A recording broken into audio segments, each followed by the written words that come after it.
There was a certain bird who called together all the other various kinds of birds and began to tell them about the mystical way, which turns out to be a kind of common ground-based part of reality. Then, to this bird's dismay, to his surprise, he found that once they were left to their own devices, they all immediately reverted back to their original diverse songs and thoughts. Mm-hmm. Shall I explain my own myth? Well, that's brand new right off the oven. You understand, I'll make it a little clearer. He calls together all these birds, and he gives them some sort of little build-up, and they seem to be interested. No, he called it the mystical way. And so they all sit and listen. And in some sense, as long as they were there, they seemed to have reached some common ground. If we were ordinary, or if an ordinary person heard this, they'd want to get into the idea that, well, yes, reality, or especially transcendental or supernatural or sacred reality, is all the same. And so therefore, yo, we know what you mean. My version is better for grown people. It is that in some way, as long as they were all there together and he was talking to them, they all joined in a kind of, I'll say quotation, a kind of common song pattern. Doesn't matter whether it's a cuckoo, a mockingbird, a crow, an eagle, they would all, yeah. But then he found out as soon as he would walk off, they would all revert right back.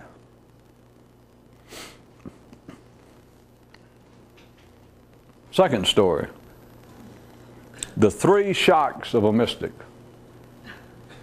The first one is the shock of being born, which is the bewilderment of being born that's common with everyone. The second shock is his enlightenment, his awakening. Third shock is to find out how far removed his followers are from his enlightenment.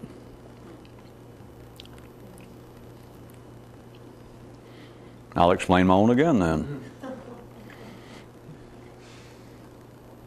We have, to pick out the obvious ones, a Jesus and his 12 disciples, Muhammad and his men of the bench, or the 12 apostles that he selected, Buddha and the 5 monks with whom he hung out and parted ways and then looked back up once he went, aha. I assure you, all right, I'll make that story this way. Here's a little known myth about Buddha, to put it into some specific perspective. No, maybe it was Mohammed. God, could have been Jesus. Now I'm confused.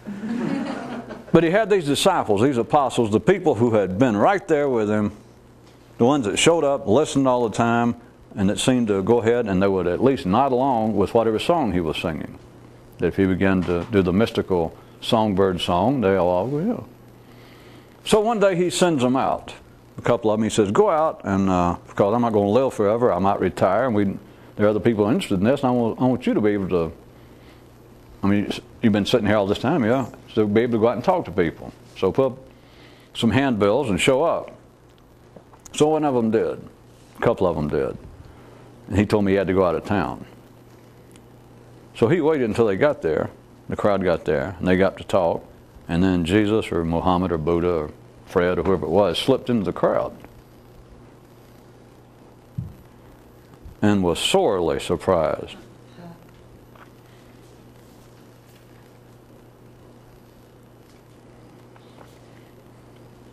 I'll make it even more personal. This will sound like a personal anecdote, but I assure you it's not, because I could be making it up. The only reason I use me is to make it easy, because me has nothing to do with it. It's nothing all that new, so I shouldn't say it's getting more pervasive, but it's not uncommon at all nowadays for someone to walk up to me on the street or in a store and say something like, oh, it's you, and ha ha ha. And then suddenly, and they usually forget some other group of people, like racial or sexual or religious, and they'll say, I know that you can't say it on the air, but I know what you're up to. Give those bastards hell. having absolutely nothing to do with this. Nothing. I mean, if they tried their best, and yet they want to hit me on the shoulder and say, I'm probably one of the few that know exactly what you're talking about. Which, sounds all right up to a point until they say, because I know who you're after, and they'll figure out some group of people. They go, you just don't say it on the air, they won't let you. But I know exactly what you're talking about. And then just come out with some horrendous attack on some group of people. And look at me like we're fellow spirits, I know what you're up to. Now, that may sound to be an extreme example, since it apparently is very opinionated and prejudicial toward some group of people. But now back to my stories. I'm telling you it's the same thing. It just seemed a little more vague to you. That here, this certain bird found a group of birds, and in essence, he told them, he said, would you like to find out that, did you ever think that there was something transcendental here about fowl life? And they went, yes. And he said, did you in fact, rather than just everyone having, cuckoos having cuckoo thoughts, and dodos, back when we had dodos, having dodo thoughts, and ostriches having ostriches thought. Did you ever think, and of course, the thing being, if the birds to carry this fable the way it should be, for fables to meet their own criteria, that animals begin to represent humans. As you pointed out to him, or the bird did, he said, now you do understand, or are you sharp enough to understand, before I waste my time on you, that the kind of song you sing is in essence limiting or else detailing your sense of reality. That if you sing cuckoo songs, what do you see? And any sane cuckoo says, well, I see cuckoo-ness. Or an eagle sees eagleness. That is reality. Think about it. If an eagle said, well, no, I know I'm an eagle, but I continue to see robin reality. He would need avial psychiatric care. He would not be sane. And so this one unusual bird would tell them in one way or the other, rhetorically to start with, sort of as a test, do you ever suspect that the song you sing, you were born a cuckoo, you were born a hawk, you were born a robin, and the song you sing equates with your sense of reality, what you think? And they go, yeah.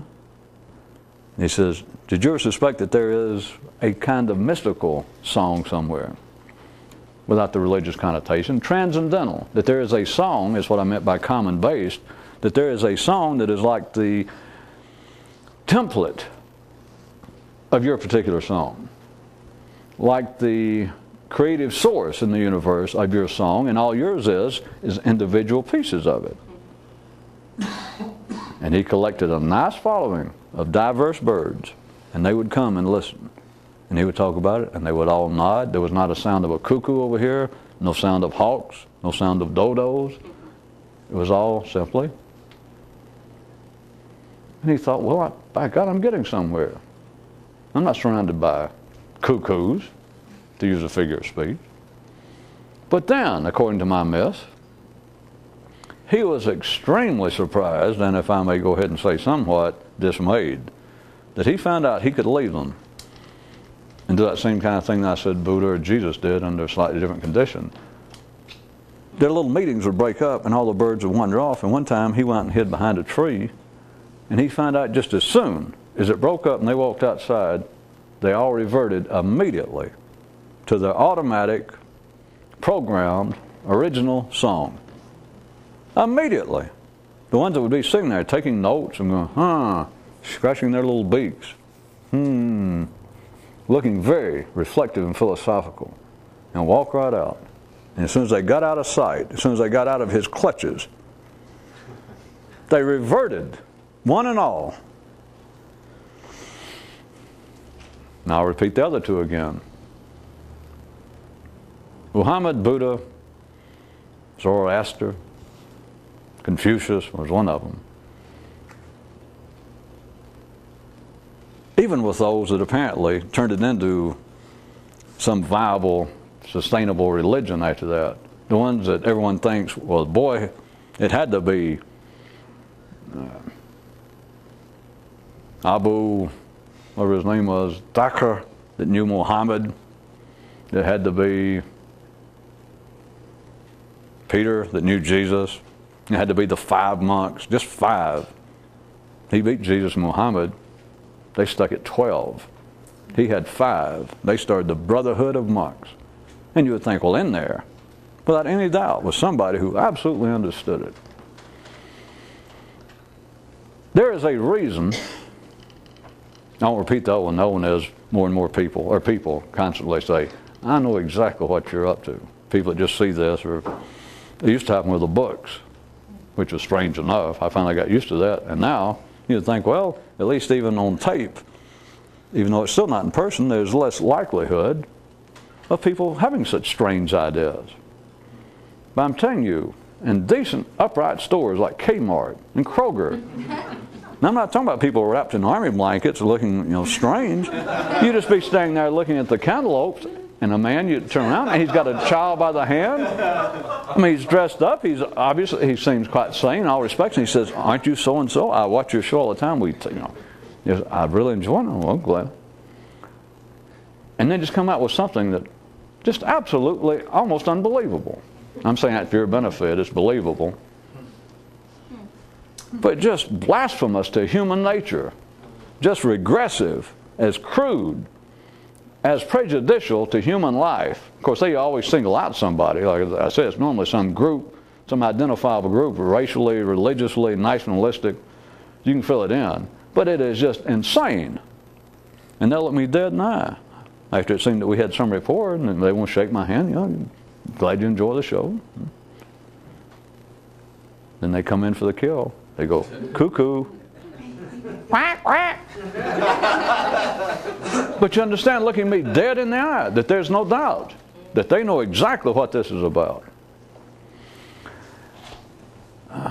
As everyone knows, there's been this thing known all the way from, as far as some sort of recorded history, from the Egyptians into many African myths, Chinese history, the Greek stories, are referring to some sort of secret work going on. And even today people believe in it. And I've tried to get you to look at it from several ways, but I'll give you one that should snap a few necks, but it's not whiplash. If it is, my card's right there. The secret work has been hidden for a reason that people never, this thing called the secret work, has been hidden for a reason that no one ever imagined. And they've imagined everything except this. It remains secret to protect itself from contamination by other people.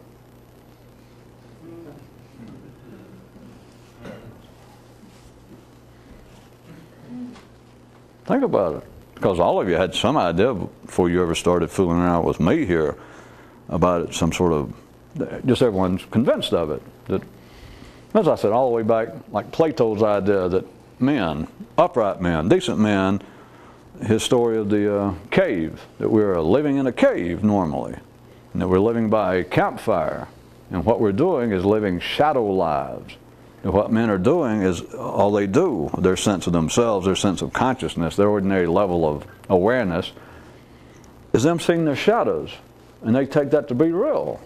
Whereas what he is insinuating, him and everyone else, but just to use him as a non-religious figure, is that kind of shadow life that the lives that men normally live, ordinary men, is incomplete, deficient, undeveloped, banal, trivial, troublesome. And everybody goes, yeah. There could be a Caesar. It could be someone, a member of the Senate, a philosopher. That there is something missing. And therefore everyone is open to the idea that even if they don't have a specific notion of some systematized group of mystics or strange people living in mountains or hidden somewhere, the idea that there is some sort of secret in life is a part of the makeup of any sane person on this planet at any time. Whether they, to whatever degree, and it varies, that they need to appease the hunger or to partially sate their curiosity about it. They may just dabble in religion. They may go to church or temple once a year. They may read books. But any sane person has built into the genetic system, no matter who they are, what race, what religion, what sex, that we are not living normally. Totally complete lives. It's just, you don't have to agree with the assessment from any particular quarter, like some religions saying, well, the reason you don't feel complete is that you're not a Baptist or a Catholic. But just to hear the idea that we are in some way living partially hollow lives, shadow lives, that we're not actually in the light, that our lives, as Plato put it, is like we see these shadows up here. And they move. They do the same things humans do. Their head, you see it when it gets mad, and you think, well, that's me. And yet you know something's lacking. It is not fleshed out. It is not complete. It is limited in dimension. And to carry his allegory a little further, if he didn't, the idea of being a wise man, to be a philosopher, or whatever term he used, to be more conscious, would be to see that it's you. It's not the shadow. And it's not these shadow puppets up there, that if you realize where the light is, then you can realize that here I am, and that your life would increase in depth and dimension, that you would be less troubled by life, that you would feel less incomplete. Then the idea, back to secret knowledge. It is everywhere on this planet. It is very shortly after the first philosophical writings, the first traces of any nature worship, of any group of people anywhere on this planet, will be the idea.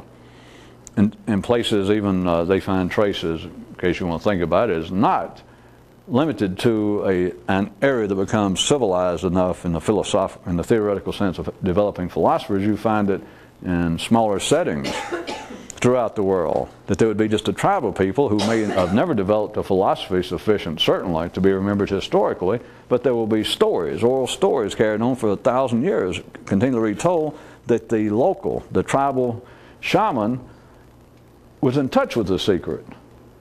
And the local environment, the tribe, the group of people could have been so small that there was no question of there being a secret school somewhere. There was only 50 people in the tribe or whatever, and they knew that wasn't going on.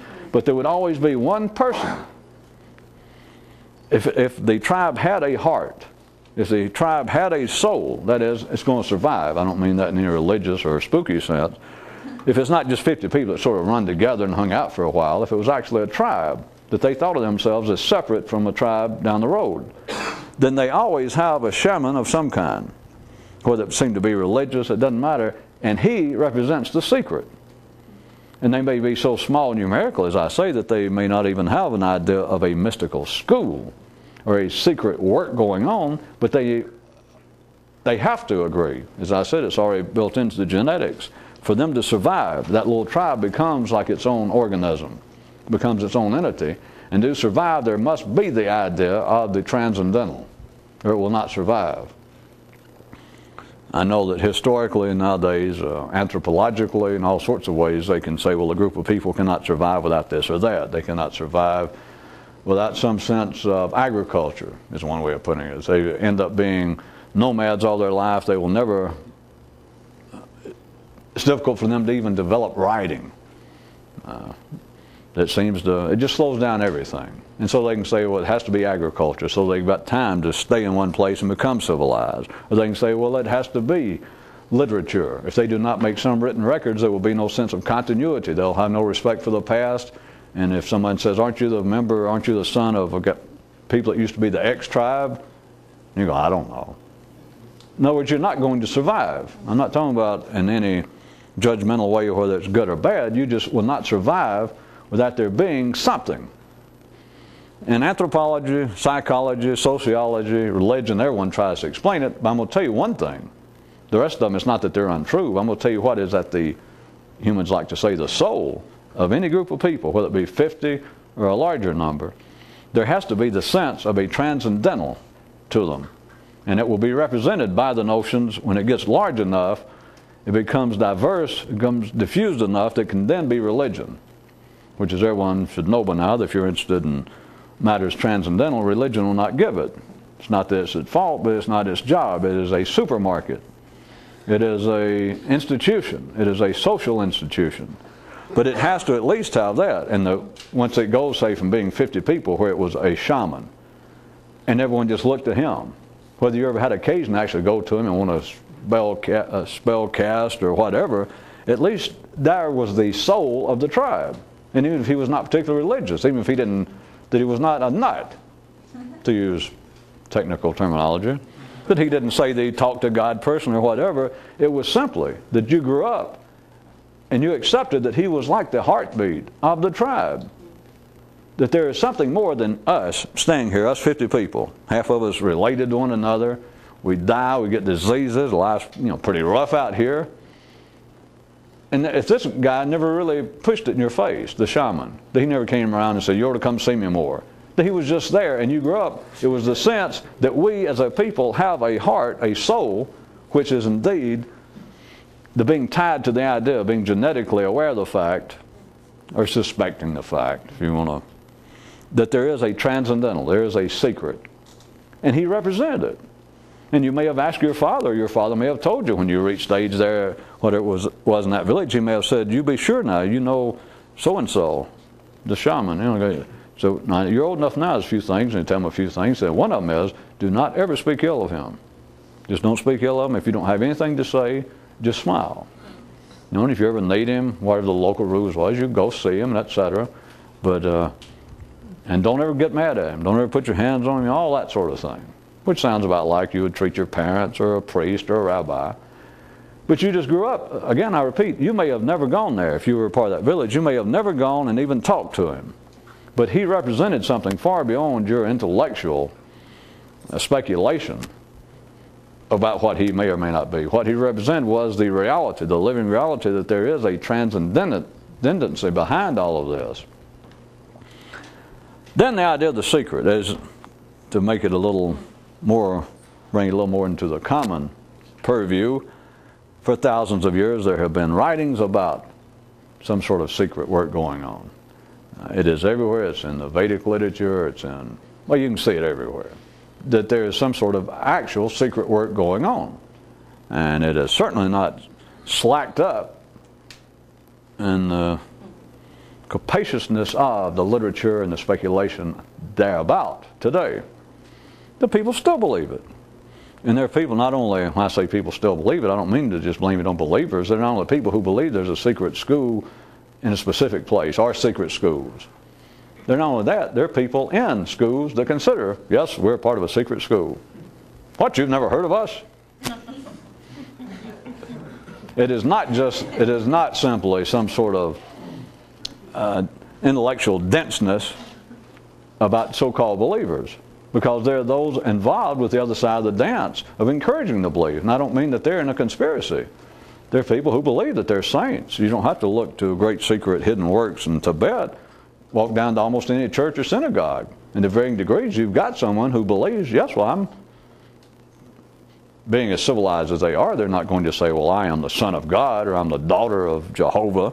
But I do represent the godly force here. I do my best, as humble as I can, that I am part of it.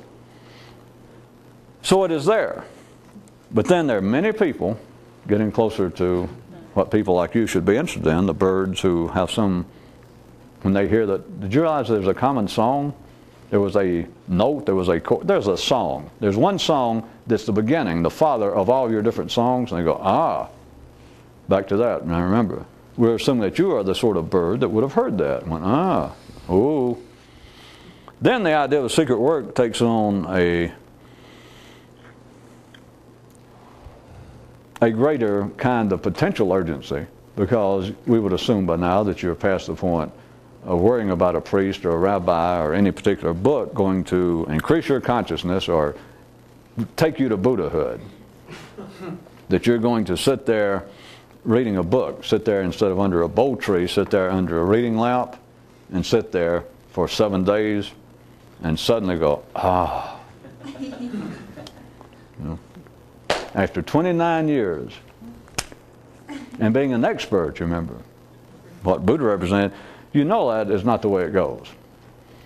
So the idea that there is a secret somewhere is, it's not foolish. And it is founded in reality. But what I want you to see tonight, we're going to get to your own personal brain. That is where you're tied into the great neural wiring system. But back to the general belief that there is a secret work going on. And as much as I guess some viewers could think that I, at least backhandedly, poo-poo the idea, they're quite serious. People,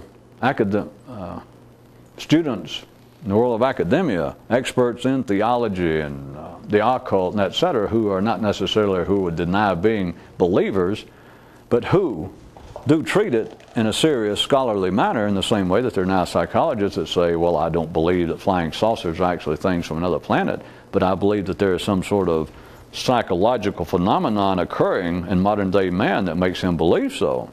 And so I do not say that these people are all intellectually ill-kept morons, that they're deranged, that this represents something. In the same way that people used to believe that they actually saw angels, that they conversed with angels.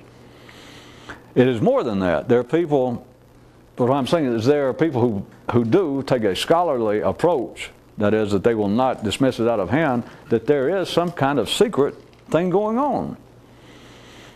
And I'm sure all of you, and the history is not important, it just bubbles up from time to time into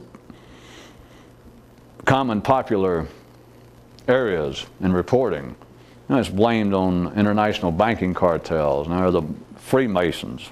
I don't know how long they're going to get it. They dig them up and slap them around and bury them again. That is, forget them again for 50 years, and then somehow dig them back up and go, boy, they fooled us again. They're back at it. You know, the Illuminati is, I guess, last several hundred years in the Western world, but it has its own same variations, if you don't know, same themes in the Far East, in the subcontinent, in Africa, that there is some kind of conspiracy. Which is the same thing as some sort of secret work going on. And it is accepted by these kinds of scholarly people who would deny having any personal interest or any belief in such, but they will accept the fact that there may be groups of people, or there seems to be good evidence that there are groups of people throughout history who believe that they were engaged in such things. Now, the alchemist is normally dragged out, I guess, it's fairly easy to weigh that, to say, well, there are actually people who believe that they were trying to enter into pacts and agreements with forces in the universe so that they could get an ungodly amount, an inordinate share of wealth. That is, they could turn the old bread into gold. But that one has floated a long time, because you can turn around somebody and give even show a modicum of sophistication by saying, well, do you realize that could have been allegory? That they're saying to turn crude, and then they won't say things like behavior and attitudes into better, which they'd be getting close if they talk about crude information. If they talk about the birds giving up their own song. I started saying I'm getting ahead of myself, but you don't know where I'm going, so I might give myself away. Plus, if I say that, then I think, where am I going? And I might find out. Take all the fun out. Closer. It doesn't count until you get to the point that you've lost your balance.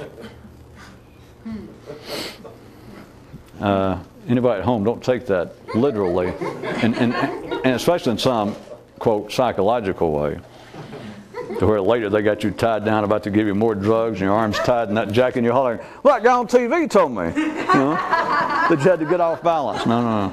Figure of speech, folks.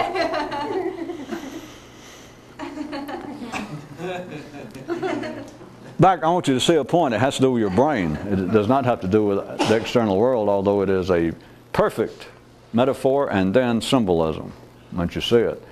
Is the idea of a secret work. To take it on a more scholarly, less passionate, less potentially weird level, you could see such things as, at one time, let's take Christianity. By all accounts, we'll just take history as it's writ. By all accounts, Christianity, for a reasonable length of time, a good length of time, several hundred years, was almost a secret cult in certain areas. Historically now, they look back and say, well, there was Paul running all over the Mediterranean, raising hell and getting arrested and finally killed. So it wasn't a secret, but in a sense it was a secret. In a sense it was a secret work. That there it was. The Romans had their own, if you want to call it a religion, they had their own forms of worship. They certainly didn't recognize this with a bunch of interlopers coming in, which is an old story also historically. I wasn't going to get into. If you notice how many of the world's religions started out as being what amounted to a belief system of those in a subservient position. In this case, Jews under the Roman Empire. And there are other versions, which, forget the historical and the sociological, go into your brain, which is, I think, where I'm going. But imagine the Romans, well, anybody, but I'll take that historically. They conquered this group of people, and here it is, a conflicting religion, a religion that just says, no, all, what you people are doing is just, forget it. You're going to take somebody you conquered, they're slaves, you kick them around, or they're simply slaves. They're not full people, and one of them, or a group of them says, oh, you people, you've had the wrong idea. Nice try. But we know what God is. We know what reality is. That does not, it never has, immediately just blossom in the captors. The dominating force go, boy, I'm glad you told me. That is, if you doubt that, don't bother reading history about the Roman Empire. Look up here if you know how to look. If you don't know how to look what's going in your brain right this second while we're talking.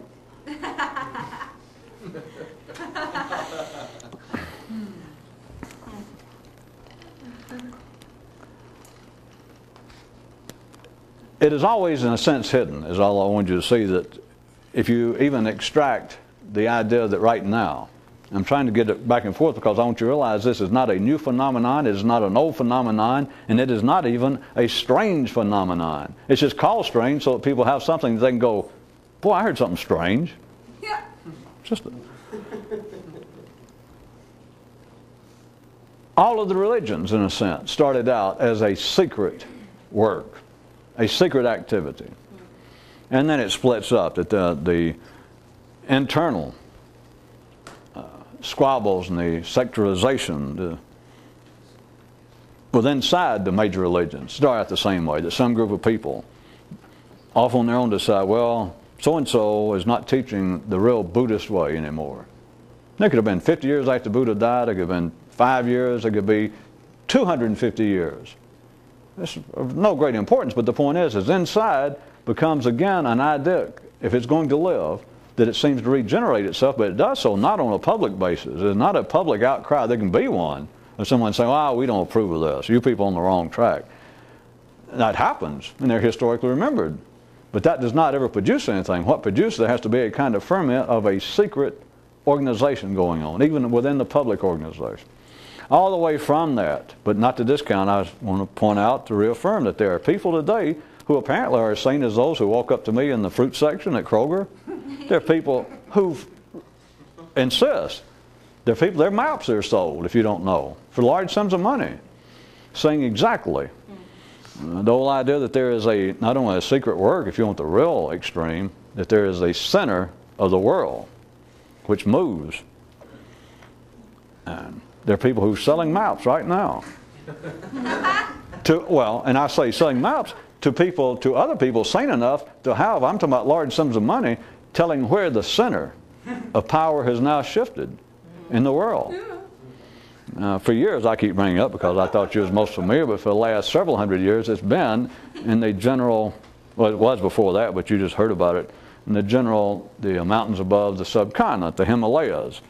And that's where it's been hanging out for years and years, that kind of circle through there, that there is a secret school, a secret group of men. They're usually underground, if you'd like to consider the metaphorical significance of that. In caves, but underground. In fact, when it gets into the serious center of the world, okay, some of you looked a little strange, like your weird reading had never carried that far. It's just the supreme conspiracy, that all the other little conspiracies are like franchises or minor competing, but that there is a group. And that, well, one of the stories is that the group, the center of the world, actually draws from some of the major conspiracies. They wouldn't admit it, but that they actually draw, and that they have periodic meetings like every 10 years. And they get together and they select one from some of the major ones, like, a Freemason, a Shriner, whatever, a banker. I'm just being silly, of course, because I'm not going to tell you who they draft. because it might be you. And you want to hold out for a bonus, a signing bonus. How often do we confuse NFL and mysticism? You have to forgive me, but it's a very common mistake, as you know. I assume you do. It's very common for a quarterback to be there, especially when the stress is on, they're behind, is for him to make some New Age statement instead of calling a play.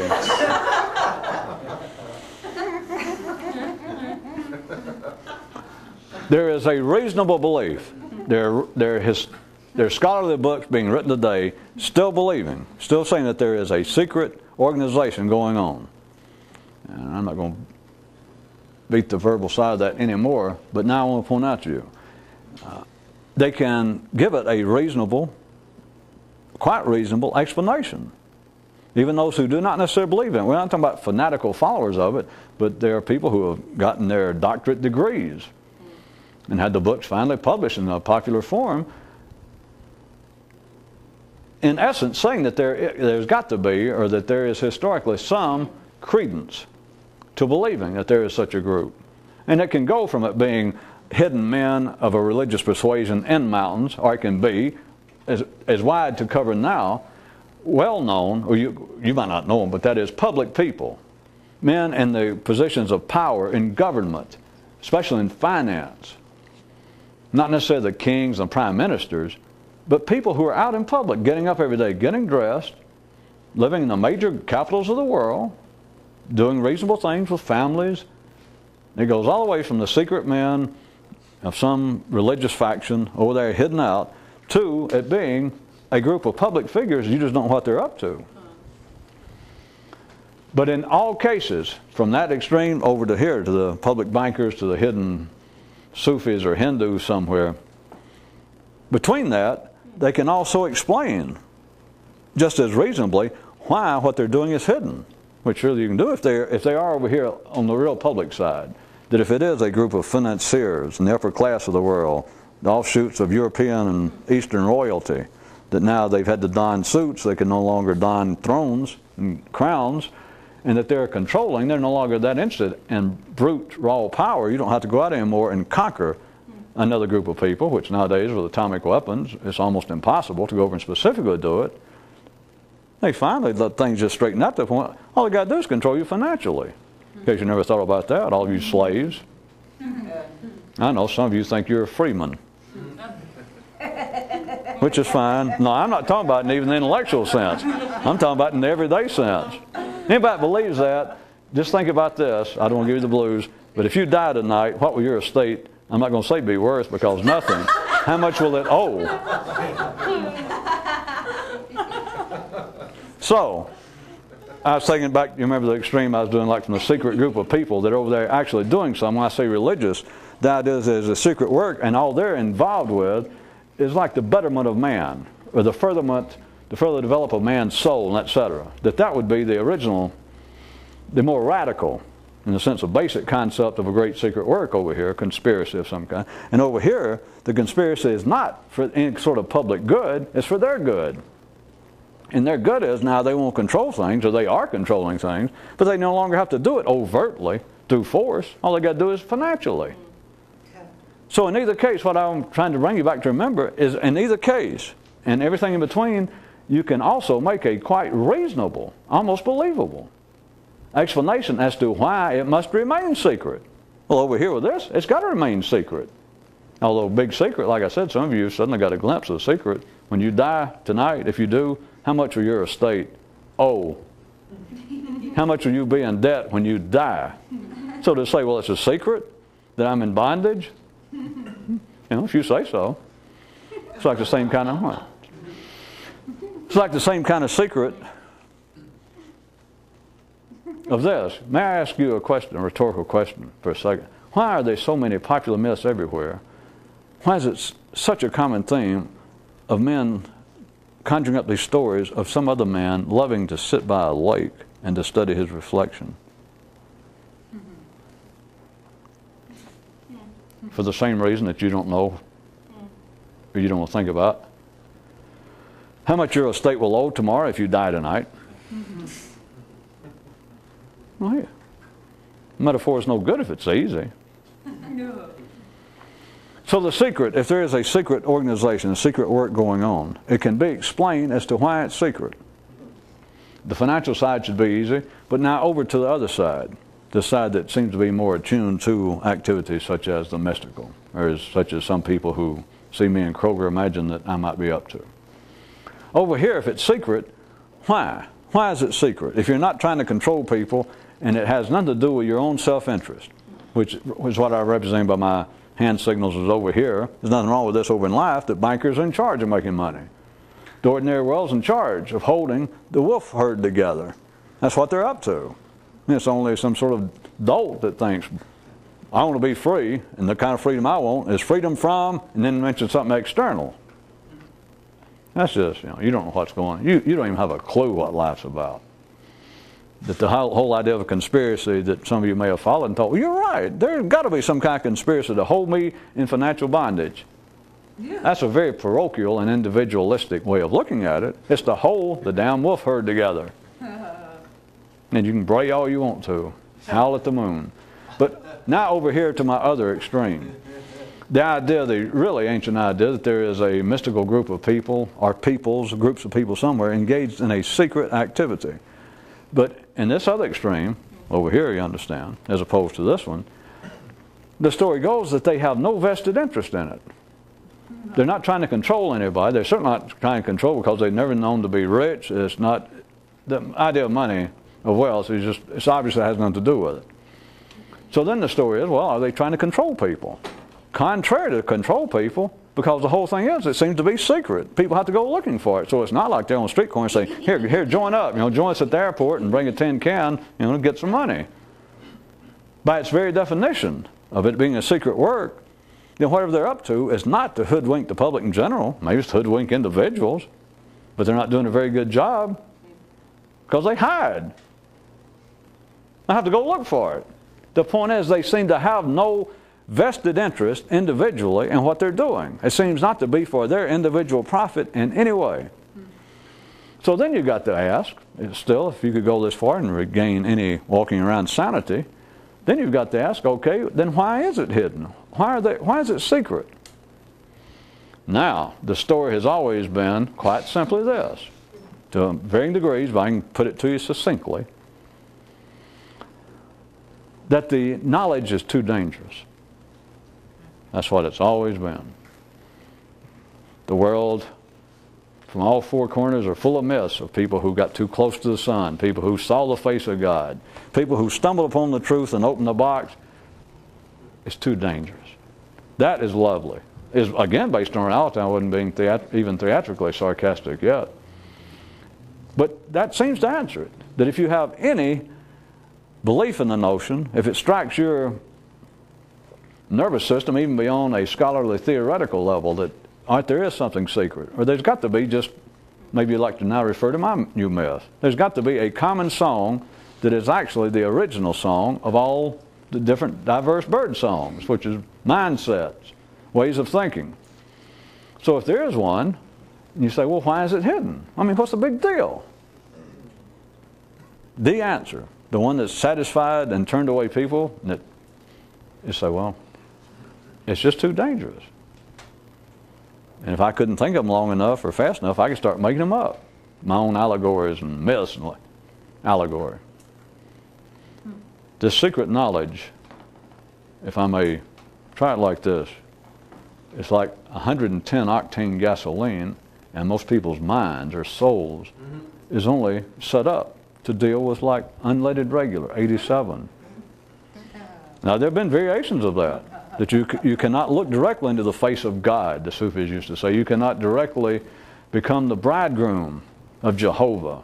There must be a courtship. You must earn it. You must go through certain kinds of torture, certain kinds of rituals to prepare oneself. You must cleanse yourself. They describe it all kinds of ways. What they're saying is, in their own indirect way, is this thing you're looking for, this kind of experience you want, is not just your everyday. You're not going to have it and go, oh, that. It can kill you. It can do you damage. It's not the kind of thing, we cannot throw it out among children. This is for not just adults. This is for wise men. philosophers. Do you understand? You can't give a child the recipe for gunpowder. He wouldn't know how to handle it. You can't give a child a pistol in the hands of a marksman, a man who's training for the Olympics, or a man who had to defend his family or king. Or, a gun can be a good thing, but you can't give it to a child. It's a matter of what you're prepared for. And that sounds wonderful. You think, well, that does explain it. If there is such a thing as secret knowledge or a secret work somewhere, that explains it. That it just can't be just put out in public. Well, I've let this go now for 5,000 or 6,000 years. I thought I'd point out to you. I'm going to go back and do it again. I've already given you the punchline in advance, which is part of the... Another thing you might care to consider, transcendental thought is the only thing that you can give the punchline beforehand and then back up and do the setup, and it does not distract. It's still just as good. Which, think about it. You can't do that with anything else. It's like a mystery. Murder mystery. You can read people the last page. You can tell them who did it, and then back up and go on for 500 pages again. 5,000 years. And they already know who did it. And you can run them all through it and get back up there, and they still enjoy it. It's the only thing in the world. The reason that it is kept secret, it keeps itself secret so as to not be contaminated by ordinary ideas. It is more complex. I'm fixing to try and stretch it out more for you, but that is closer to the literal truth of why there's such a thing, or even the idea, and I'm saying even if it's true, of a secret word, secret information. Would you have ever thought of that? Would any sane person? Hell, would any insane person? No. If it is secret, it is not for the sake of humanity. It is not for the sake of anything except itself. Has anybody, you should be getting better at this, considered that there's the possibility of any connection between this and where I started out?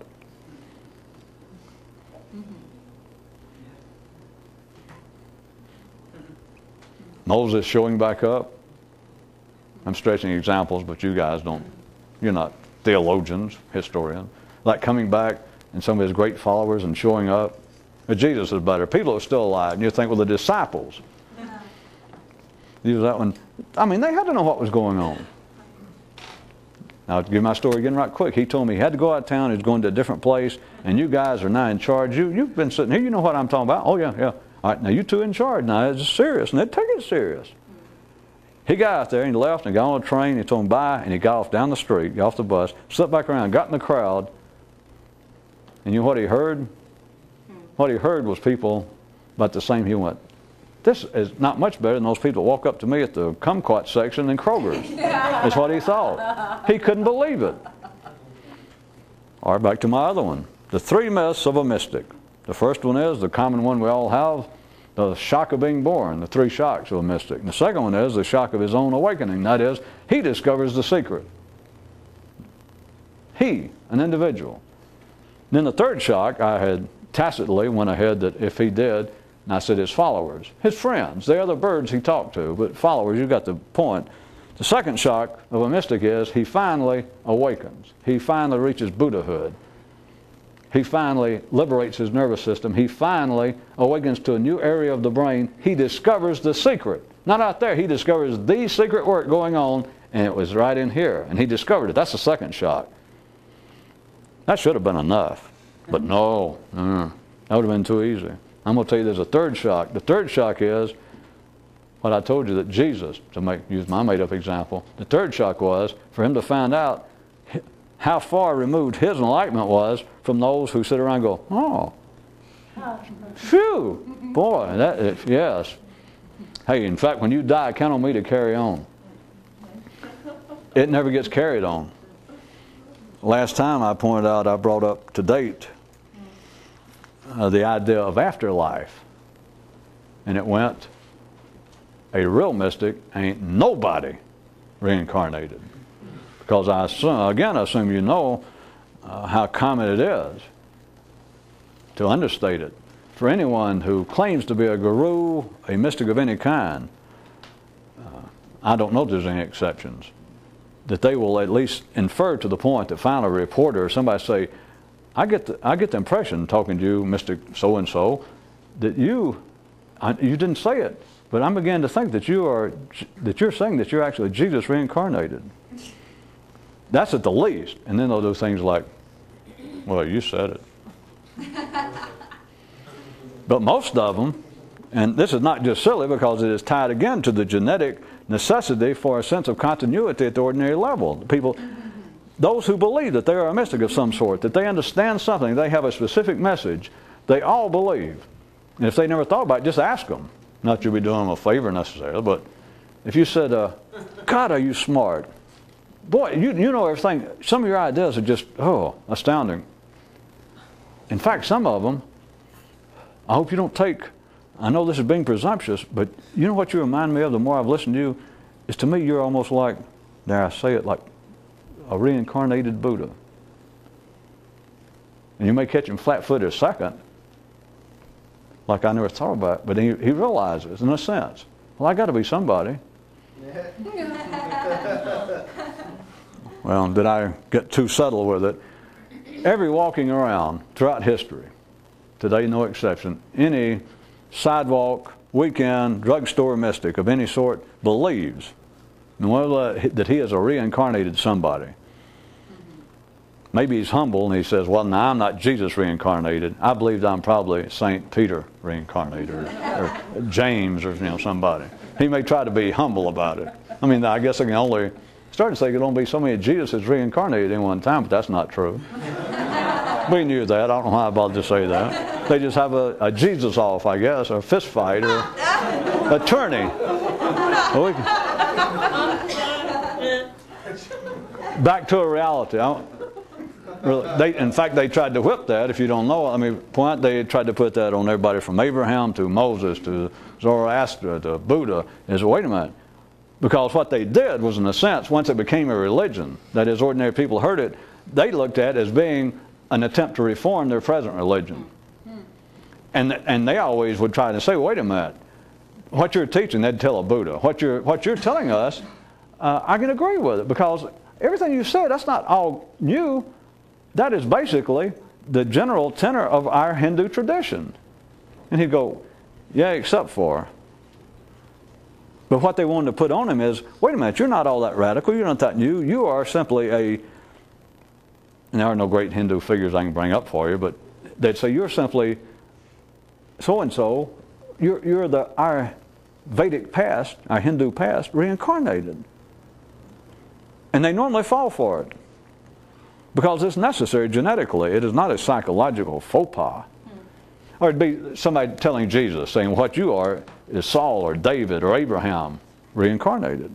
That's what you are. Because what you're saying is not all that radical. Now, some of it's different, but because as long as you can feel there is a continuity to it, it doesn't seem that far removed. It doesn't seem that threatening. What I pointed out to you the last time we were meeting, one of my news items, was I said a real mystic ain't nobody reincarnated. I'll put it to you a little bit further. And I'm certainly not referring to me or anybody in specific, because we're trying to get to your brain. That is, the break away from the kind of attempted reformation, the kind of refocusing of the same old thing over and over. Not only is a real mystic, a real transcendental thinker intellectually, not only ain't they nobody reincarnated, it's even a little further. They are terminal sui generis. Terminal. By that I mean one lifetime. Sui generis, one of a kind. That's it. A Muhammad, a Buddha, a Moses, if such people exist, a Jesus. They were good for that one lifetime. They were absolutely one of a kind. I'm telling you, not them historically, but what they represented, were one of a kind. And it was lifetime. That's as long as it's good for. That's it. There's no Christianity after Jesus died, put it to you that way. There is no Mohammedism, as they used to call it in the West, after Muhammad died. There's no Buddhism after Buddha died. None. There is no exception, not in a mystical sense, not in a useful sense. It's only after they die that it really takes on a public life, that it really takes on. But then it's a different being. It is a different animal after that. Now consider,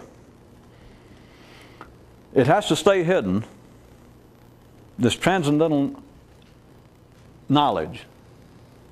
It stays hidden, it stays secret to protect itself. It is transcendental. I know sometimes I've even said that real mysticism is not mystical. That I say that's not strange. Well, of course that's not true. It is super strange. But it's super strange in a way that no one can comprehend. If you live in Medina or Jerusalem or New Delhi, you can't live there and see the strangeness of it, because the strangeness is simply this, that the transcendental, the mystical knowledge, the secret knowledge, is not better than other knowledge. It is not correcting of other knowledge. It is, by its own definition, transcendental. It's beyond it. And to say it's not strange, oh, it's strange. Would you explain it? Sure. Here's how strange it is. No matter what you think it is, it's not. It can't be. And that is not a simple sophomoric non sequitur to say, well, here's what mysticism is, or here's what's the secret of life. I'm going to tell you, and I'm going to leave. I got a guy here, but I'm going to tell you one time. You go, okay. All right, what do you think the secret of life is? Everybody has some idea, and you go, well, yeah. All right, whatever you think it is, no matter who you are, it's not true. That's impressed people from, I did not make up that sentence, I'm sure, because there's been variations of that for thousands of years. They go, oh, well, boy, that really makes it secret. That doesn't make it secret. You don't know the meaning of the word obvious. You can't see the point blank. Oh, yeah, but you're just playing around with words and hiding the secret again behind a non sequitur. Yeah. It's not a non sequitur. It is simply the truth. A cuckoo, you say, what's reality? What do you think is the purpose of life? And he goes, to be a cuckoo. Wrong. Not wrong relatively speaking. Not wrong objectively speaking. There's nothing to be said. It's only ordinary people go, wait a minute. The world would be a better place, said a hawk, if we were all hawks. And a cuckoo thinks, I take exception to that. That cannot be true. Neither one's true, neither one's false. Transcendental, the secret of transcendental knowledge is that it's beyond it. It's beyond anything. And it's not a play on words to say it's beyond anything you believe. Go look up the definition. I'll stick with transcendental. That's as good as any English word. If it is not beyond anything you think, it is not transcendental. It simply doesn't fit the definition. Why is a real mystic terminally sui generis? Because anything you know only exists in your lifetime. And anything you are ever going to know, you're not going to get from secret knowledge hidden somewhere, because the knowledge is not hidden to keep you from finding it. The knowledge is hidden so that you won't contaminate it. If we wanted to make it, we got another minute? If we wanted to make it sound more personal right quick. If there was a man staying here, you thought was real mystic, and he heard all this and he nodded like he believed it, he was agreeing with it, and you went, all right, do you know the secret of life? And he gave you some look like you imagined. He went, yeah. And you said, will you tell me? And he said, no. And you said, but there is a secret. I mean, there is something you could tell me. And he, again, apparently gave you a signal that you took as being yeah. And you think, well, why is he hiding it from me?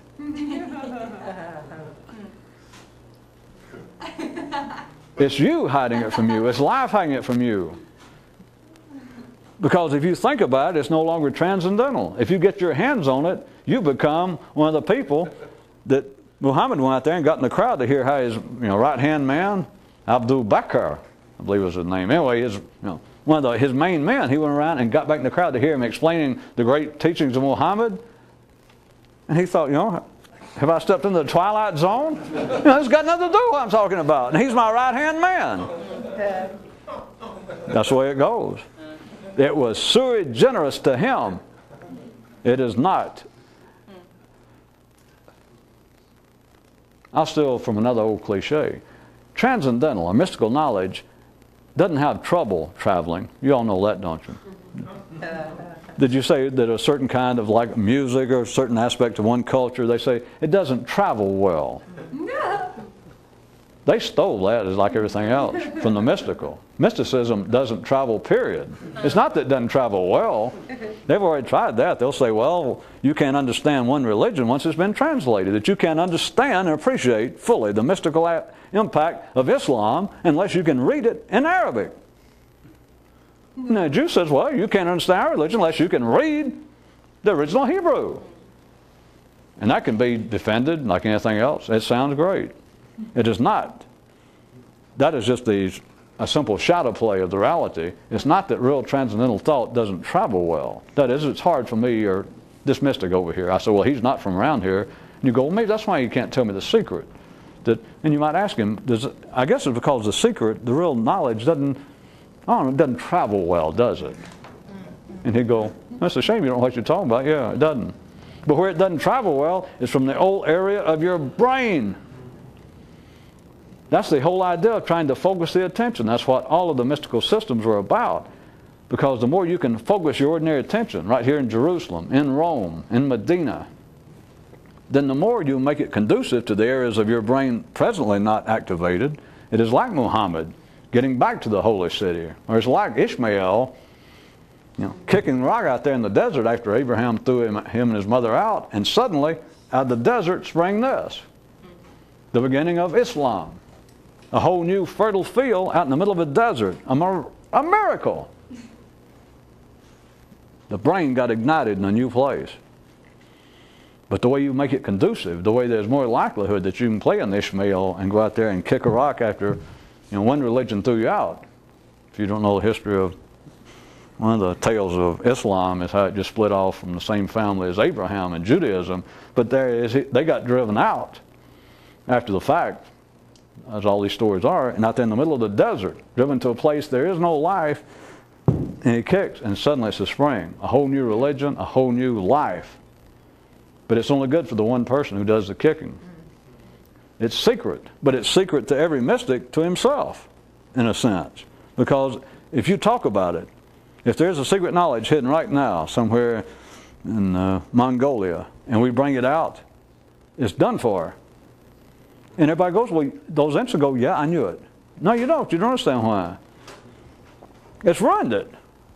And you can say, yeah, but I treat it nicely. I prepared myself. You can't prepare yourself. It doesn't matter.